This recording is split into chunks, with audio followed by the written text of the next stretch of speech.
네가 준비한 게 뭐라고 이따위 음식을 내놓는 거야? 쓰레기통에나 버려! 칠순 잔치를 위해 한 달간 정성을 쏟았던 한예린. 하지만 시어머니 박영자가 자신이 직접 만든 갈비찜을 쓰레기통에 쏟아버리는 순간 예린의 5년 결혼 생활은 한순간에 무너져 내렸습니다. 더 충격적인 건 남편 강우진 옆에 서 있던 화려한 여자 송다은이었죠. IT 대기업 오너의 딸이라며 당당히 자신을 소개하던 그녀 앞에서 예린은 이혼합의서에 도장을 찍어야 했습니다. 통장 잔액 47만 원, 경력 단절 5년 차로 원룸에 쫓겨난 예린. 하지만 그녀에게는 아무도 몰랐던 비밀이 있었는데요. 편의점 야간 알바를 하던 예린 앞에 나타난 정장 차림의 변호사들. 그들이 전한 소식은 예린의 인생을 완전히 바꿔놓을 충격적인 내용이었습니다. 과연 예린에게 어떤 일이 벌어진 걸까요? 시청 전에 구독과 좋아요 꼭 부탁드립니다. 영상 제작에 큰 힘이 됩니다. 오늘은 네가 며느리 자격이 있는지 보여줄 마지막 기회야. 시어머니 박영자의 차갑게 가라앉은 목소리가 부엌에 울려 퍼졌습니다. 한예린은 새벽 4시부터 준비한 갈비찜 냄비 앞에서 손을 멈췄죠. 오늘은 시어머니의 칠순 잔치날이었습니다. 괜찮아요, 어머니. 정성껏 준비했으니 분명 좋아하실 거예요. 하지만 예린의 떨리는 목소리 속에는 불안이 섞여 있었습니다. 한 달 전부터 준비한 이 잔치를 위해 예린은 은행 대출까지 받았거든요. 전통 방식으로 만든 갈비찜, 직접 빚은 송편과 인절미, 그리고 준비해 놓은 칠순 한복까지. 모든 게 완벽해 보였습니다. 손님들이 도착하기 시작했어요. 친척들이 하나둘씩 모여들고 예린은 웃음을 지으며 인사를 건넸습니다. 하지만 현관문이 열리는 순간 예린의 얼굴에서 미소가 사라졌죠. 어머니, 칠순 축하드려요. 제가 프랑스에서 공수한 샴페인 준비했어요. 남편 강우진 옆에는 화려한 드레스를 입은 여자가 서 있었습니다. 긴 생머리를 우아하게 넘긴 그녀는 명품 가방을 들고 당당히 실내로 들어왔어요. 예린은 우진의 눈을 똑바로 쳐다봤습니다. 우진 씨, 이게 무슨... 소개할게요. 송다은 씨예요. 저희 회사 투자자분이시죠. 우진의 태연한 설명에 예린의 심장이 쿵 내려앉았습니다. 하지만 더 충격적인 건 박영자의 반응이었죠. 어머, 다은 씨. 오셨군요. 어서 들어오세요. 우리 우진이가 항상 이야기하더라고요. 박영자는 예린이 한 번도 받아본 적 없는 따뜻한 미소를 송다은에게 보냈습니다. 다은은 거실 한가운데 놓인 잔치상을 휙 둘러봤어요. 손수 준비하셨다면서요? 정성이 대단하시네요. 저희 아버지가 IT 대기업 오너시거든요. 이런 가정적인 분위기가 참 신선해요. IT 대기업 오너라는 말에 친척들의 시선이 일제히 송다은에게 쏠렸습니다. 예린은 갈비찜을 담은 접시를 들고 식탁으로 다가갔죠. 어머니, 특별히 한우갈비로 준비했어요. 전통 방식으로 3시간 동안. 그 순간 박영자가 접시를 낚아챘습니다. 그리고 예린이 믿을 수 없는 광경이 펼쳐졌죠. 박영자는 갈비찜을 통째로 쓰레기통에 쏟아버렸어요. 이게 뭐야? IT 대기업 투자자 앞에서 이런 초라한 음식이나 내놓는 거야? 쓰레기통 속으로 떨어지는 갈비 조각들을 보며 예린의 눈에서 눈물이 터져 나왔습니다. 한 달간의 준비, 새벽부터 끓인 육수, 정성껏 재운 양념이 모두 쓰레기가 되는 순간이었죠. 어머니, 제가 뭘 잘못했나요? 한 달 동안 준비했는데. 한 달 준비했다고 자랑이야? 다은 씨 아버지 회사는 직원이 3,000명이 넘어. 너 같은 가난한 출신이 뭘 안다고. 박영자의 목소리는 점점 커졌고 친척들은 숨죽이며 지켜봤습니다. 송다은은 소파에 우아하게 앉아 다리를 꼬며 미소를 지었어요. 괜찮아요, 어머니. 예린 씨도 나름 최선을 다하신 거잖아요. 능력에는 차이가 있는 법이니까요. 능력의 차이라는 말이 예린의 가슴을 찔렀습니다. 우진은 아무 말 없이 송다은 옆에 앉았고 예린은 그 모습을 멍하니 바라봤죠. 예린아, 이제 끝내자. 계속 이러면 우리 우진이만 힘들어. 박영자가 테이블 위에 서류 봉투를 던졌습니다. 이혼합의서였어요. 예린은 떨리는 손으로 봉투를 집어들었습니다. 지금 여기서 도장 찍어. 다은 씨 앞에서 깔끔하게 정리하자고. 칠순 잔치 한복판에서 수많은 친척들이 지켜보는 가운데 그리고 남편의 내연녀가 앉아있는 바로 그 앞에서 이혼합의서에 도장을 찍으라는 것이었습니다. 예린의 손은 너무 떨려서 도장을 제대로 잡을 수조차 없었어요. 빨리 안 찍어? 손님들 다 기다리잖아. 결국 예린은 도장을 찍었습니다. 주르륵 흘러내리는 눈물로 합의서의 글자들이 번졌죠. 친척들은 수군거리기 시작했고 송다은은 만족스러운 표정으로 우진의 팔짱을 꼈습니다. 이제 나가줄래? 우리 가족끼리 조용히 잔치하고 싶으니까. 박영자의 마지막 한마디에 예린은 비틀거리며 현관으로 향했습니다. 뒤돌아보니 우진은 여전히 송다은 옆에 앉아 샴페인 잔을 들고 있었어요. 한 달간의 정성이, 5년간의 결혼 생활이 그렇게 하루 만에 무너져 내렸습니다. 5년 전으로 돌아가 봅시다. 그때 한예린은 대학병원 중환자실 간호사였습니다. 밤낮 없이 환자들을 돌보는 고된 일이었지만 예린은 자신의 직업에 자부심을 느꼈죠. 간호사님, 제 어머니 살려주셔서 정말 감사합니다. 어느 날 중환자실에 입원했던 환자의 아들이 예린에게 깊이 고개를 숙였어요. 그가 바로 강우진이었습니다. 당시 우진은 중견기업 영업과장으로 성실하고 예의 바른 모습이었죠. 괜찮아요. 제 일일 뿐이에요. 어머님 곧 회복하실 거예요. 그렇게 시작된 인연은 자연스럽게 연애로 이어졌습니다. 우진은 예린에게 따뜻했고 예린은 그런 우진에게 마음을 열었어요. 6개월 후 두 사람은 결혼을 결심했죠. 하지만 시댁 방문 첫날부터 분위기는 이상했습니다. 작은 빌라에서 혼자 사는 박영자는 예린을 위아래로 훑어보더니 코웃음을 쳤어요. 간호사? 간호사 월급이 뭐 대수라고. 우리 우진이는 앞으로 임원까지 올라갈 사람이야. 첫 만남부터 무시였습니다. 하지만 예린은 참았어요.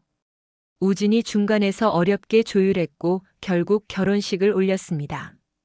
결혼 2년이 지났을 때였습니다. 박영자가 갑자기 예린을 불러 앉혔죠. 예린아, 너 언제까지 병원 다닐 거야?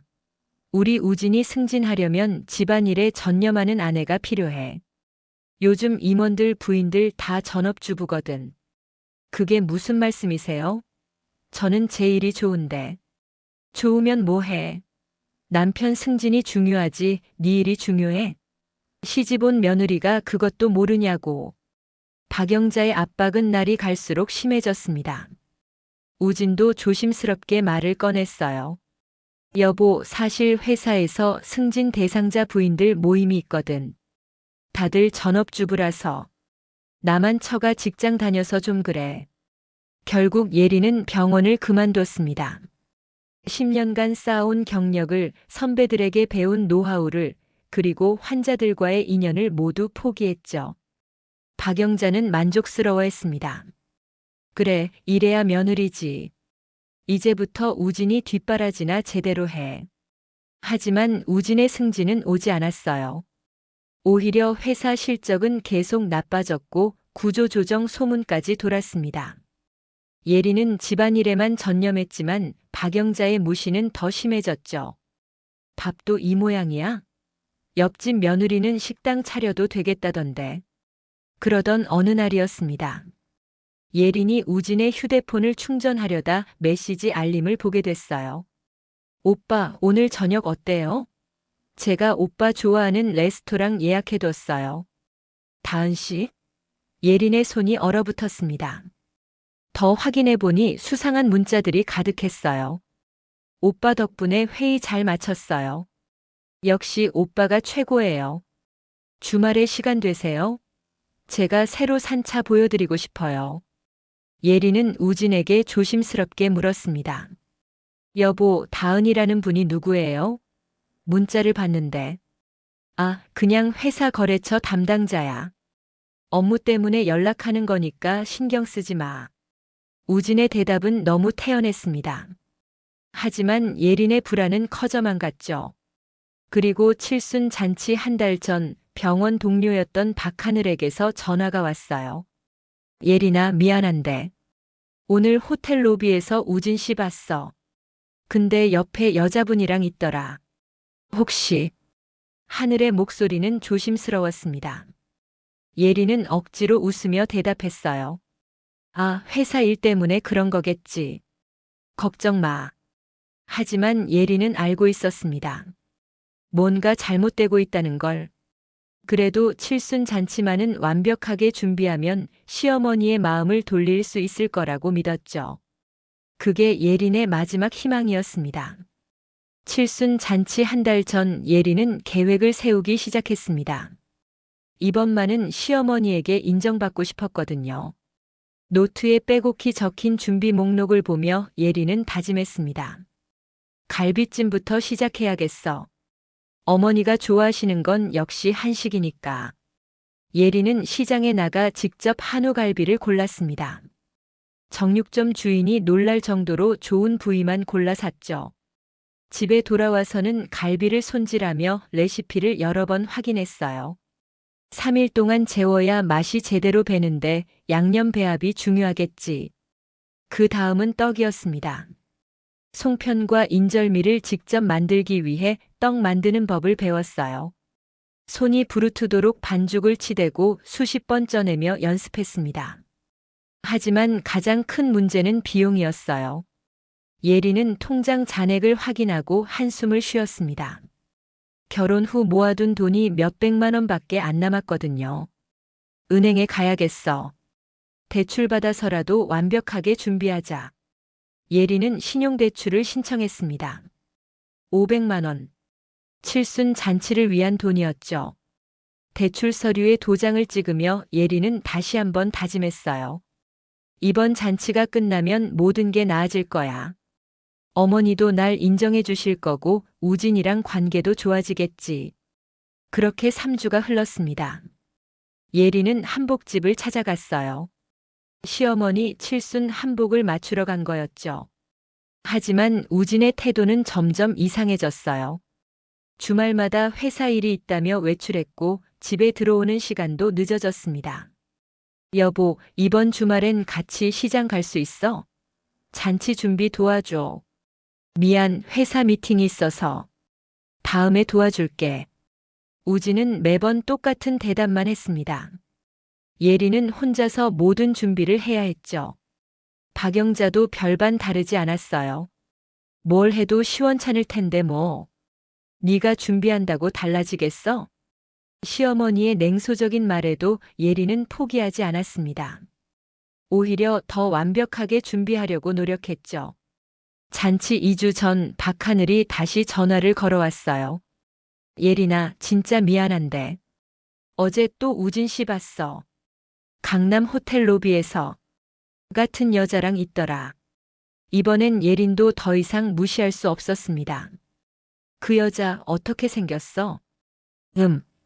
키가 크고 머리 긴 여자. 명품 옷 입고 있었어. 둘이 되게 친해 보이더라. 전화를 끊은 후 예린은 한참을 멍하니 앉아 있었습니다. 손에 들린 바늘이 떨렸어요. 하지만 이미 너무 많은 걸 준비했고 너무 많은 돈을 썼습니다. 일단 잔치는 치러야 해. 그 후에 우진이랑 얘기하자. 칠순 당일 아침이 밝았습니다. 예린은 새벽 4시에 일어나 갈비찜을 끓이기 시작했어요. 육수가 보글보글 끓는 소리를 들으며 예린은 기도했습니다. 제발 오늘만큼은 모든 게 잘 되게 해주세요. 하지만 불길한 예감은 틀리지 않았습니다. 집에 돌아온 우진은 평소와 달리 정장을 말끔히 차려입었고 향수까지 뿌렸어요. 여보, 오늘 특별히 신경 쓴 거야? 응, 어머니 칠순인데 당연하지. 우진의 대답은 자연스러웠지만 예린의 가슴은 계속 두근거렸습니다. 뭔가 잘못될 것 같은 느낌. 그리고 그 예감은 현실이 되었죠. 현관문이 열리고 송다은이 들어왔을 때 예린의 세상이 무너지기 시작했습니다. 한예린은 낡은 원룸문을 열었습니다. 보증금 500만 원, 월세 40만 원. 칠순 잔치 다음 날 이곳이 예린의 새로운 집이 되었어요. 짐이라고 해봐야 캐리어 하나가 전부였습니다. 시댁에서 가져온 옷가지와 몇 가지 생필품뿐이었죠. 예린은 방바닥에 주저앉아 이혼합의서를 다시 꺼내봤어요. 위자료 없음, 재산 분할 없음. 더 가혹한 조건이 뒤에 숨어 있었습니다. 결혼 전 예린이 간호사로 일하며 모아둔 적금 통장, 그 돈마저 시댁에서 가져가 버렸어요. 그 돈은 집안 경조사비로 이미 다 썼어. 네가 우리 집 며느리였으면 당연히 내야지. 박영자의 말이 귓가에 맴돌았습니다. 5년간 모아둔 3천만 원이 한순간에 사라진 거였죠. 예린은 핸드폰을 꺼내 은행 앱을 열었어요. 잔액 47만 원. 손이 떨렸습니다. 원룸 월세를 내고 나면 7만 원밖에 안 남는 금액이었어요. 예린은 고개를 들어 천장을 바라봤습니다. 이제 어떻게 살지? 다음 날 예린은 구직 사이트를 뒤지기 시작했습니다. 하지만 현실은 가혹했어요. 경력 단절 5년. 중환자실 경험이 있지만 너무 오래됐네요. 재교육이 필요할 것 같은데. 병원 인사팀 담당자의 말이 예린의 가슴을 찔렀습니다. 5년 전 박영자의 강요로 그만둔 병원, 그곳으로 돌아가는 길은 이미 막혀 있었죠. 그나마 다행인 건 편의점 야간 알바 자리가 있다는 거였습니다. 예린은 이력서를 작성하며 눈물을 삼켰어요. 하지만 선택의 여지가 없었습니다. 당장 내일 월세를 내야 했거든요. 예린은 편의점에 전화를 걸었습니다. 내일 저녁부터 시작할게요. 그날 밤 예린은 소셜미디어를 열어봤습니다. 우진의 계정에는 세 게시물이 올라와 있었어요. 사진 속 우진과 송다은은 고급 레스토랑에서 와인을 마시고 있었습니다. 다은의 손목에는 명품 시계가 반짝였고 우진은 행복한 미소를 짓고 있었죠. 드디어 진짜 사랑을 만났어요. 예린의 눈에서 눈물이 흘러내렸습니다. 5년간의 결혼 생활은 진짜 사랑이 아니었다는 말이었죠. 더 충격적인 건 박영자의 게시물이었어요. 우리 며느리 다은이 아버지 회사 건물 앞에서 드디어 제대로 된 며느리를 만났네요. 앞으로 좋은 일만 가득하길. 사진 속 송다은은 거대한 유리 건물 앞에서 포즈를 취하고 있었습니다. 건물 입구에는 IT 회사 로고가 선명했어요. 박영자의 댓글에는 친척들의 축하 메시지가 줄줄이 달려 있었습니다. 예린은 핸드폰을 던져버리고 싶었지만 그럴 수도 없었어요. 이 핸드폰이 유일한 연락수단이었거든요. 그날 밤 예린은 잠을 이루지 못했습니다. 편의점 야간 근무 첫날이었습니다. 오후 10시부터 다음 날 아침 6시까지. 예린은 파란색 유니폼을 입고 계산대 앞에 섰어요. 어서 오세요. 손님들이 들락날락했습니다. 술 취한 남자, 야식을 사러 온 대학생, 택배 기사님. 모두가 예린을 그냥 편의점 알바생으로만 봤죠. 새벽 3시 가게가 잠시 한산해졌을 때 예린은 진열대를 정리하며 생각했어요. 이게 내 인생이구나. 5년 전으로 돌아가고 싶어. 손에 쥔 삼각김밥이 흐릿하게 보였습니다. 눈물이 또 흘러내렸거든요. 예린은 재빨리 눈물을 닦았습니다. 손님이 들어올 시간이었으니까요. 일주일이 지났습니다. 예린의 발은 부어 있었고 허리는 끊어질 것처럼 아팠어요. 시급 10,000원, 하루 8시간 근무로 벌 수 있는 돈은 한 달에 200만 원 정도였습니다. 월세 40만 원, 생활비, 교통비. 그나마 남는 게 얼마나 될까? 예린은 계산을 하다가 멈췄습니다. 편의점 유리창 너머로 고급 외제차가 지나가는 게 보였거든요. 차 안에는 우진과 송다은이 타고 있었습니다. 두 사람은 웃으며 대화하고 있었고 예린은 계산대 뒤에서 그들을 지켜봤어요. 우진은 예린을 알아보지 못했습니다. 편의점 유니폼을 입은 그녀가 자신의 전 아내라는 걸 상상도 못했겠죠. 차가 사라진 후 예린은 다시 진열대로 돌아갔습니다. 라면을 정리하며 예린은 이를 악물었어요. 언젠가는. 하지만 그 언젠가가 언제일지 예린 자신도 알 수 없었습니다. 통장 잔고 47만 원으로 시작된 나락의 시간. 그 시간이 얼마나 계속될지 아무도 몰랐죠. 편의점에서 일한 지 3주째 되던 날 밤이었습니다. 예린은 평소처럼 야간 근무 중이었어요. 새벽 1시, 밖에는 비가 내리고 있었습니다. 어서 오세요. 자동문이 열리며 정장을 입은 두 남자가 들어왔어요. 비에 젖지 않은 깔끔한 차림의 그들은 편의점 손님치곤 너무 격식을 갖추고 있었습니다. 한예린 씨 맞으십니까? 예린은 순간 얼어붙었습니다. 편의점에서 자신의 이름을 부르는 사람이라니. 심장이 빠르게 뛰기 시작했죠.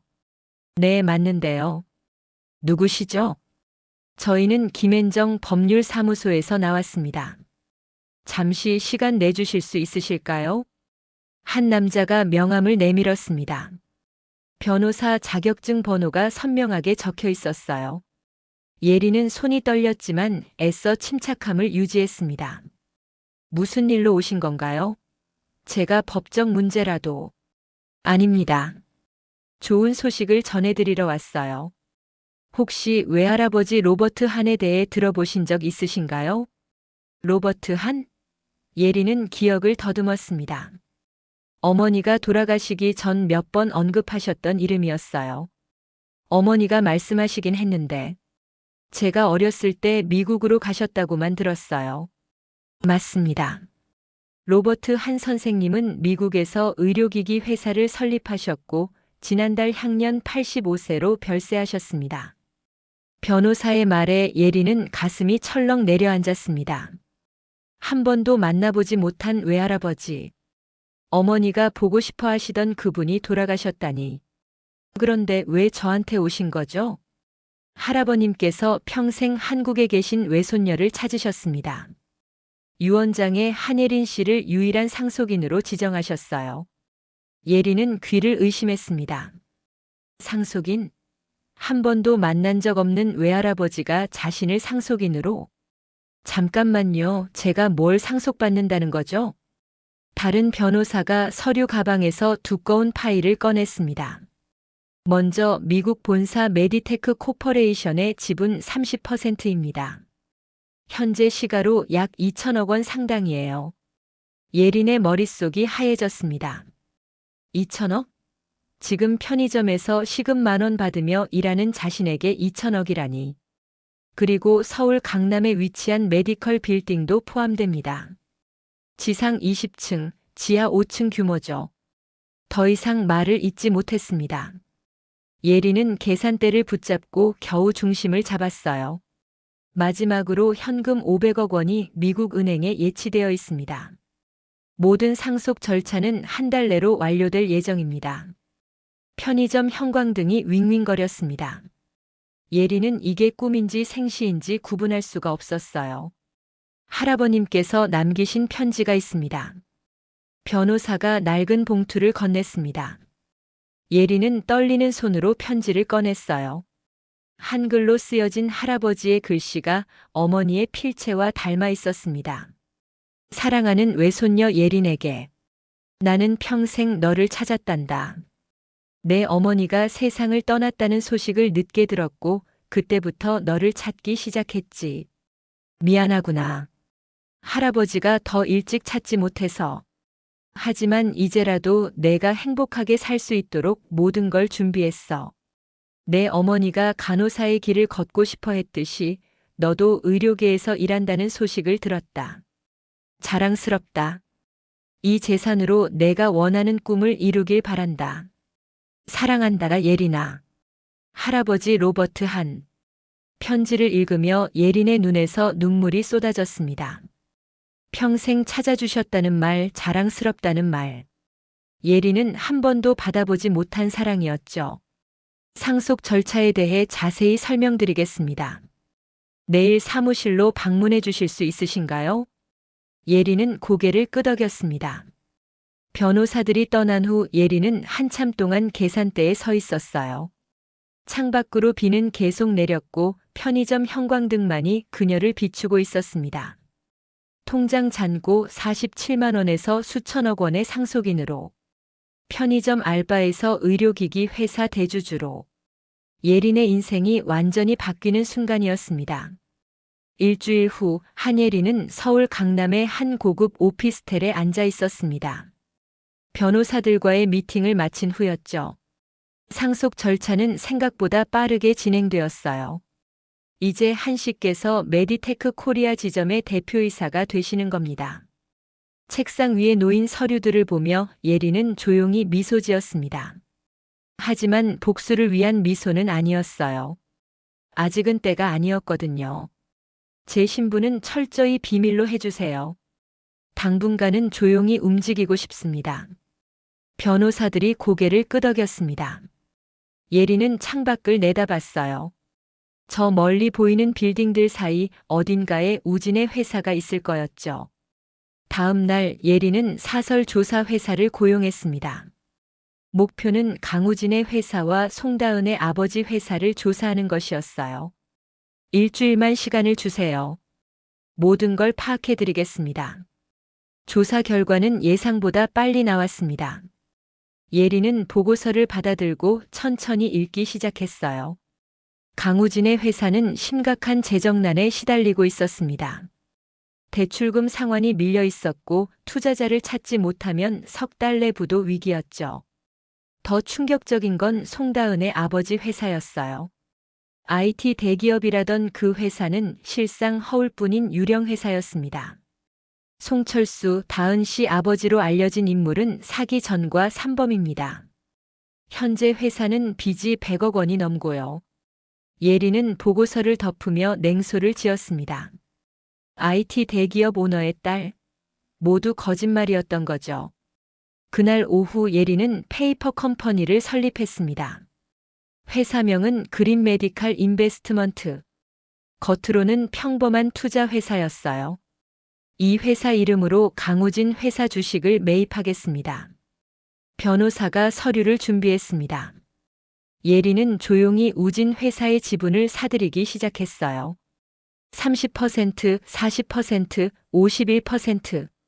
결국 예린은 우진 회사의 대주주가 되었습니다. 우진은 전혀 몰랐겠죠. 자신을 버린 전 아내가 회사의 실질적 주인이 되었다는 걸. 예린은 만족스러운 미소를 지었어요. 다음은 송다은 아버지의 회사 채권이었습니다. 예린은 은행들을 찾아다니며 부실 채권을 매입했어요. 모두 합치면 120억 원어치의 채권입니다. 이제 송철수 씨 회사의 생사여 탈권을 쥐신 거나 마찬가지죠. 예린은 고개를 끄덕였습니다. 하지만 아직 움직일 때가 아니었어요. 더 완벽한 타이밍을 기다려야 했습니다. 한 달 후 강남 한복판에 새로운 건물이 문을 열었습니다. 한 메디컬 센터. 지상 20층 규모의 최첨단 의료시설이었죠. 뉴스에서도 이 소식을 다뤘습니다. 한 메디컬 센터가 오픈했습니다. 최신 의료 장비와 우수한 의료진으로 주목받고 있는데요. 예린은 센터장으로 부임했습니다. 더 이상 간호사가 아니라 경영자로서 의료계에 복귀한 거였죠. 직원 채용 공고를 내자 수백 명이 지원했어요. 예린은 특히 간호사 채용에 신경을 썼습니다. 우리 센터 간호사 연봉은 업계 최고 수준으로 책정하겠습니다. 1년차 5천만 원부터 시작해요. 인사팀 직원들이 놀랐습니다. 하지만 예린은 단호했어요. 간호사는 의료의 핵심입니다. 그에 합당한 대우를 받아야죠.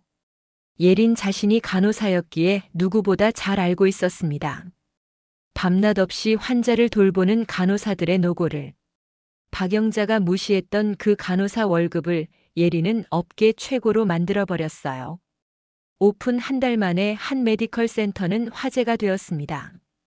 최고의 시설, 최고의 의료진, 그리고 최고의 대우. 의료계가 주목하기 시작했죠. 예리는 센터장실에 앉아 창밖을 내다봤습니다. 저 멀리 우진의 회사 건물이 보였어요. 이제 시작이야. 조금만 더 기다려. 예린의 눈빛은 차갑게 빛났습니다. 복수는 조용히 그러나 철저하게 진행되고 있었어요. 강우진은 회사 책상 앞에서 머리를 싸매고 있었습니다. 모니터에는 빨간 숫자들이 가득했어요. 과장님, 투자자 측에서 연락 왔습니다. 투자금 전액 회수하겠답니다. 직원의 말에 우진은 고개를 떨궜습니다. 그린 메디칼 인베스트먼트라는 투자 회사가 갑자기 투자금을 회수한다는 거였죠. 이유가 뭐래? 계약서에 명시된 기한도 안 됐는데 특별 조항을 발동한다고 합니다. 회사 실적 악화 시 즉시 회수 가능하다는. 우진은 계약서를 다시 펼쳐봤어요. 작은 글씨로 적힌 조항이 눈에 들어왔습니다. 변호사가 검토했을 때는 문제 없다고 했던 부분이었죠. 그날 저녁 더 큰 문제가 터졌습니다.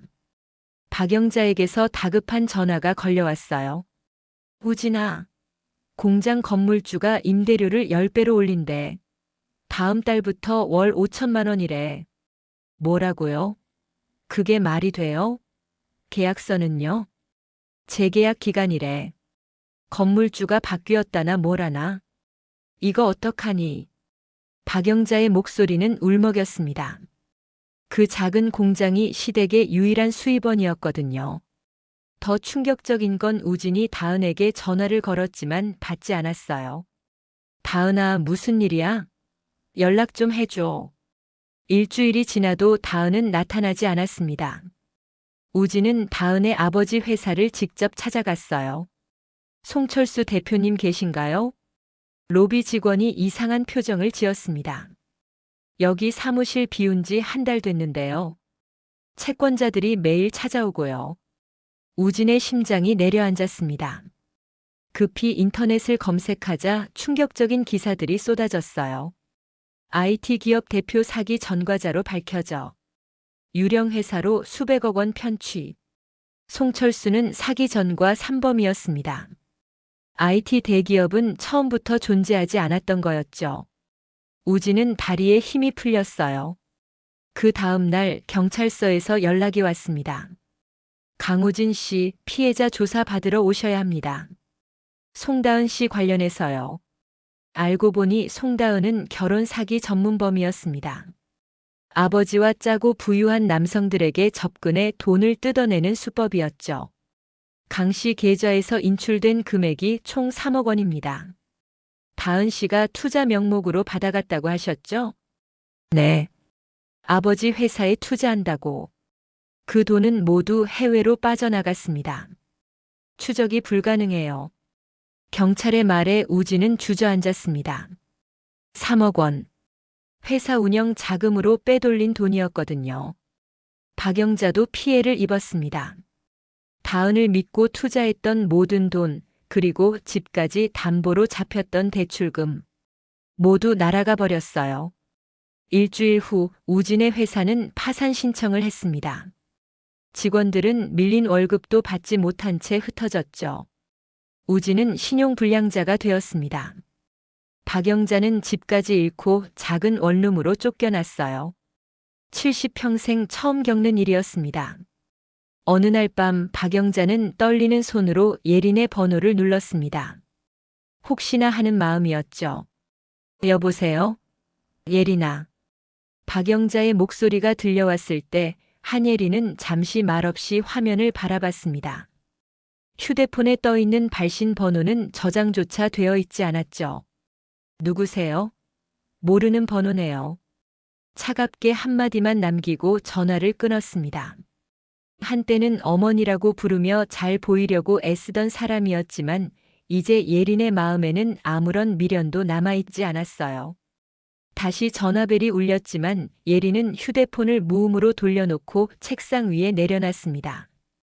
그 순간 센터장실 문을 두드리는 소리가 들렸습니다. 센터장님, 다음 주 기자 간담회 일정 확인 부탁드립니다. 인사팀장이 서류를 내밀었어요. 예리는 고개를 끄덕이며 서류를 확인했습니다. 한 메디컬 센터 개원 2달 만에 이미 예약 대기 환자가 수천 명에 달하고 있었죠. 의료계에서는 신흥 강자로 떠오른 상황이었습니다. 좋아요. 기자 간담회에서 간호사 처우 개선과 의료 봉사 계획 위주로 이야기하죠. 네, 준비해 두겠습니다. 인사팀장이 나가자 예리는 다시 휴대폰을 집어들었습니다. 발신 목록에는 방금 전 통화 기록이 선명했어요. 이제 곧 끝나겠지. 예리는 조용히 중얼거렸습니다. 그리고 마지막 단계를 준비하기 시작했어요. 며칠 후 한 메디컬 센터 대강당에서는 의료봉사 프로젝트 발대식이 열리고 있었습니다. 대형 화면에는 의료 취약계층을 위한 무료 진료 계획과 해외 의료봉사 일정이 차례로 소개되고 있었죠. 기자들과 의료 관계자들 그리고 정부 관계자들까지 자리한 가운데 사회자가 무대 위에서 외쳤습니다. 다음은 한 메디컬 센터 센터장이신 한예린 대표님의 인사말입니다. 강단 위로 조명이 켜졌습니다. 단정한 정장을 차려입은 한예린이 차분한 걸음으로 무대 중앙에 섰어요. 예린은 잠시 객석을 둘러봤습니다. 앞줄에는 정부 관계자와 의료계 원로들이 앉아 있었고 뒷줄에는 일반 시민들도 자리를 채우고 있었죠. 안녕하세요. 한 메디컬 센터 센터장 한예린입니다. 예린의 목소리는 단단했습니다. 젊었을 때 대학병원 간호사로 일했습니다. 그때 밤새 환자를 붙들고 버티던 동료들을 보면서 다짐했어요. 언젠가 의료진이 정당한 대우를 받는 병원을 만들겠다고요. 오늘 그 약속을 조금이나마 지키게 되어 기쁩니다. 기자들이 빠르게 키보드를 두드렸습니다. 예리는 이어서 말했어요. 우리 센터는 앞으로 매년 매출의 10%를 사회공헌에 쓰려고 합니다. 의료 사각지대에 있는 분들을 위해 무료 진료, 재활치료, 해외 의료 봉사를 진행하겠습니다. 이때 사회자가 다시 마이크를 잡았습니다. 깜짝 발표가 하나 더 있습니다. 한 센터장님께서 최근 대통령 표창 수상자로 선정되셨습니다. 의료 공헌과 간호사 처우 개선 공로를 인정받으셨습니다. 화면에 대통령 표창장이 비쳤습니다. 객석에서는 박수가 터져 나왔죠. 예리는 잠시 고개를 숙이며 인사했습니다. 영광입니다. 하지만 이 상은 제 것이 아니라 현장에서 뛰고 있는 모든 의료진을 위한 상이라고 생각합니다. 그날 저녁 뉴스에서는 한 메디컬 센터와 한예린의 인터뷰가 연이어 방송되었습니다. 작은 원룸의 낡은 텔레비전 앞에서 강우진과 박영자는 그 장면을 보고 있었어요. 앵커의 목소리가 흘러나왔습니다. 편의점 야간 아르바이트에서 의료재단 대표로 놀라운 인생 역전을 이룬 한예린 센터장. 오늘의 주인공입니다. 화면에는 편의점 유니폼을 입고 야간 근무를 하던 시절의 사진, 그리고 지금 정장을 입고 환하게 웃는 예린의 모습이 번갈아 비쳤습니다. 인터뷰가 시작되었죠. 힘들었던 시절이 있었죠. 편의점 야간 알바를 하며 다짐했습니다. 진짜 실력으로 성공하겠다고요. 기자가 물었습니다. 가장 힘들었던 순간은 언제였나요? 칠순 잔치날이 떠올랐습니다. 하지만 예리는 조용히 웃으며 대답했어요. 과거 이야기는 길게 하고 싶지 않아요. 다만 그때 저를 무시했던 말들이 지금의 저를 만들었다고 생각합니다. 간호사 월급이 뭐 대수냐는 말을 들었는데요. 지금 제 메디컬 센터 간호사들 연봉이 예전에 제 남편이 다니던 회사 과장 연봉보다 높습니다. 뉴스 화면을 보던 우진의 얼굴이 굳어졌습니다. 손에 쥔 리모컨이 덜덜 떨렸어요. 박영자는 입을 벌린 채 화면을 바라봤습니다. 저 사람이 예린이야? 우진은 대답하지 못했습니다. 화면 속 예린은 더 이상 자신들이 무시하던 간호사가 아니었거든요. 다음 질문이 이어졌습니다. 앞으로의 목표는 무엇인가요? 예리는 잠시 생각하다가 말했습니다. 의료는 사람의 생명을 다루는 일입니다. 그래서 돈이 아닌 사람을 중심에 두고 싶어요.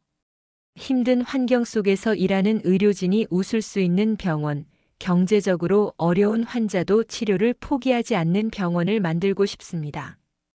인터뷰가 끝나자 앵커가 덧붙였습니다. 한예린 센터장은 상속받은 의료기기 회사의 지분과 강남 메디컬 빌딩을 기반으로 새로운 의료 문화를 만들어가고 있습니다. 앞으로의 행보가 기대됩니다. 텔레비전을 보던 박영자는 그제야 정신을 차린 듯 했어요.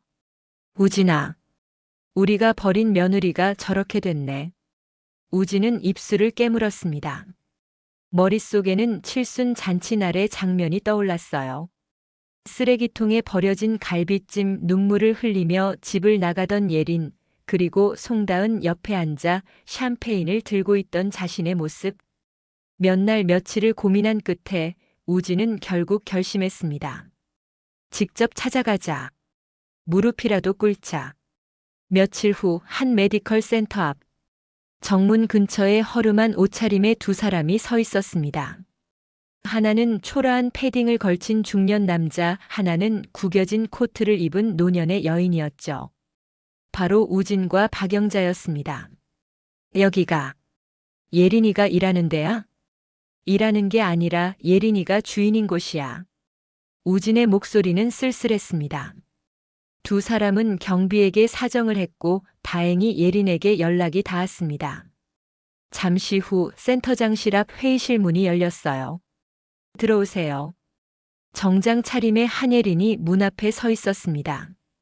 단정하게 묶은 머리, 차가운 눈빛, 당당한 자세. 예전과는 완전히 다른 사람이었죠. 우진과 박영자는 동시에 일어나 허리를 굽혔습니다. 네. 예린아. 여긴 센터입니다. 예전처럼 편하게 부르지 마세요. 예린의 말투는 단호했습니다. 박영자는 그제야 무릎을 꿇었어요. 미안하다. 다 내 잘못이다. 그때 내가 정신이 나갔었나 보다. 한 번만 용서해다오. 우진도 따라 무릎을 꿇었습니다. 미안해. 정말 미안해. 그때는 내가 너무 어리석었어. 예리는 두 사람을 내려다봤습니다. 한때는 인정받고 싶어 무릎까지 꿇을 뻔했던 자신이 떠올랐어요. 하지만 지금은 상황이 완전히 뒤바뀌어 있었죠. 5년 전 기억나세요?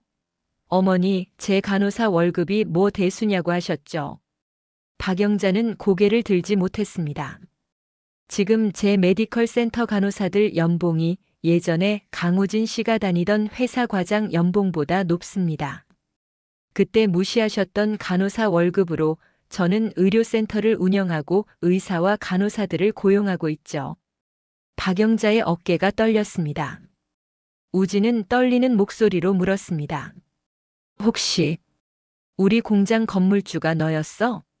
네. 임대료 인상 통보 보셨죠? 계약 조건대로 진행했을 뿐입니다. 송다은 아버지 회사 채권도 너였어? 네. 사기꾼에게 투자한 건 본인들 책임입니다. 저는 합법적으로 채권을 인수했을 뿐이고요. 우진은 더 이상 말을 잇지 못했습니다. 그동안 일어났던 모든 일이 하나의 퍼즐처럼 맞춰졌어요. 투자금 회수, 임대료 폭등, 채권 회수. 그 모든 배후에 예린이 있었다는 사실을 뒤늦게 깨달은 거였죠. 그래도 우리 가족이었잖니. 같이 살았던 정이 있는데. 박영자의 말에 예린은 고개를 저었습니다. 가족이요? 가족이 칠순 잔치날 며느리를 내쫓고 내연녀 앞에서 이혼 도장 찍게 하나요? 가족이 며느리 적금을 경조사비라며 가져가나요? 박영자는 입을 다물었습니다. 할 말이 없었죠. 전 과거를 잊지는 못합니다. 그렇다고 해서 복수만을 위해 사는 것도 아니에요. 지금 저는 제 인생을 살고 있을 뿐입니다. 우진은 마지막 희망을 걸고 물었습니다. 혹시 우리 다시 시작할 수 있을까? 너랑 나. 예리는 잠시 우진을 바라봤습니다. 예전 같으면 심장이 흔들렸을지도 모릅니다. 하지만 지금은 아니었어요. 강우진 씨, 당신은 제 과거입니다. 저는 다시 뒤로 돌아가지 않아요. 저를 버렸던 사람들에게 돌아갈 이유도 없고요. 우진의 눈가가 붉어졌습니다. 그래도 사람 사는 게 혹시나 해서, 혹시라는 말은 이제 그만하시죠. 혹시가 아니라 이미 끝난 이야기니까요. 예리는 마지막으로 두 사람을 바라봤습니다. 어머니, 그리고 강우진 씨. 지금 당신들이 겪는 상황이 너무 가혹하다고 생각하실 수도 있겠죠. 하지만 제가 편의점에서 밤새 서 있던 그 시간들, 원룸에서 울던 순간들을 떠올려 보세요. 그때 제게 손 내밀어 준 사람은 아무도 없었습니다. 예리는 문 쪽으로 걸어갔습니다. 이제 돌아가세요. 여기서 더 해줄 수 있는 건 없습니다. 박영자는 울면서 매달렸지만 경비가 조심스럽게 두 사람을 밖으로 안내했습니다. 회의실 문이 닫히는 순간 우진과 박영자는 완전히 다른 세계 사람이 되어 있었어요. 며칠 후 우진은 작은 공장의 야간 근무자가 되었습니다. 기계 소음이 가득한 공장에서 컨베이어 벨트를 지키며 예전 자신의 명함을 떠올렸죠. 지금은 아무 의미 없는 과거의 타이틀이었습니다. 박영자는 좁은 원룸에서 혼자 살았습니다. 벽에는 아무런 사진도 걸려 있지 않았고 냉장고에는 반찬 몇 가지가 전부였어요. 텔레비전에서는 또 한 번 예린의 뉴스가 흘러나왔습니다. 한예린 센터장은 이번 설 연휴에도 무료 진료와 의료 봉사를 이어갈 예정입니다. 박영자는 화면을 보며 중얼거렸습니다. 저 아이를 왜 몰라봤을까? 한편 그날 오후 한예린은 외할아버지 묘소가 있는 작은 언덕에 서 있었습니다. 주변에는 푸른 잔디가 깔려 있었고 묘비에는 외할아버지의 이름과 함께 짧은 문장이 새겨져 있었어요. 사랑하는 딸과 외손녀에게. 예린은 조용히 절을 했습니다. 그리고 묘비 앞에 하얀 국화를 놓았어요. 할아버지, 이제 행복합니다. 바람이 살짝 불어와 예린의 머리카락을 스쳤습니다. 예린은 하늘을 올려다보며 미소 지었어요. 간호사 월급이 뭐 대수냐고 무시하던 사람들, 편의점 알바를 하던 저를 비웃던 사람들. 이제 그 시선은 중요하지 않았습니다. 중요한 건 자신의 힘으로 여기까지 왔다는 사실이었죠. 예린은 마지막으로 묘소를 한 번 더 바라보고 언덕을 내려갔습니다. 아래에는 그녀가 소유한 강남 메디컬 빌딩이 반짝이고 있었어요. 과거의 상처는 사라지지 않았지만 그 상처 위에 새 삶을 세운 사람이 서 있었습니다. 진짜 승리자는 끝까지 자신의 길을 걸어간 사람이었습니다. 오늘 이야기가 좋으셨다면 구독과 좋아요, 알람 설정 잊지 마시고 소중한 댓글 하나가 큰 힘이 됩니다.